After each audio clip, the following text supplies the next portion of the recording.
But this technology exposes the privacy of your blood chemistry to powerful corporations and government entities, and probably the NSA and backdoors and who knows what else, that can weaponize it against you to do things like deny you health insurance, deny you a job, deny you the right to be a parent of your own children, things like that. Can you speak to, do you share some of these concerns about weaponization of this tech?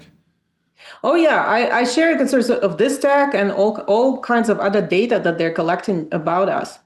And they already have weaponized it. So if we've noticed during COVID, we've talked about the hospital murder protocols.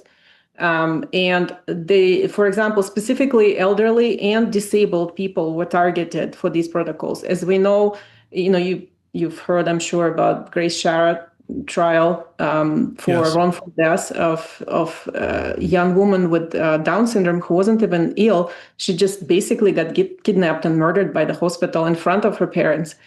And this is absolutely heartbreaking, but it turns out approximately 6 times more people with Down and other disabilities like that were euthanized this way in the hospitals during COVID. So obviously, already the diagnosis of Down or some kind of other disability is a targeting mechanism. So you can create these individualized targeting protocols for people based on the data that you collect about them, and the medical data is hugely important. Well, and let me add this, because what you're just describing there is hospital homicide, and hospitals were financially incentivized to murder people using their protocols. We also saw the CDC taking swab samples of sewage from neighborhoods, running illegitimate PCR tests and claiming that there was an infection outbreak in this neighborhood. And in the state of New York, the state Supreme Court has confirmed that government authorities can kidnap anyone out of any private home and take you forcibly to a quarantine camp, possibly a death camp, even if they just suspect that you may be infected. So, or even just exposed. So what this means with the wearables is, this is obvious. I think it's obvious to our audience that one day they can just say, well, your wearable has determined that you've been exposed or infected and you got to go to the camp. Exactly.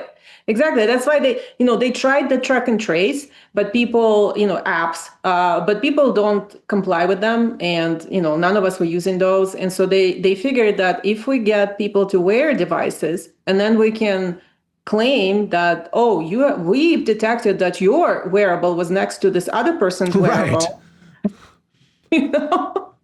And that's the only thing that CDC needs, by the way. And this has been written into the U.S. law since 1800s. So this has been already in place. The CDC can just wave a hand at you and say you've been exposed to a communicable disease, that we have the authority from the Treasury, Secretary of Treasury, to detain you without any due process, or you committing any crime or whatever. So basically ignore your constitutional rights, detain you, and in the quarantine, and pretty much indefinitely. And they've done this with the cruise ships, the quarantine people. I've written about it during COVID, but they can do it at any time with anybody. And so they further and further expand that law and provide more and more, precedent and cases of how they can determine that somebody was exposed to a communicable disease. This is one of the main things that, again, nobody knows about this, and people need to know about this. And that's how they're going to basically eliminate anybody they want.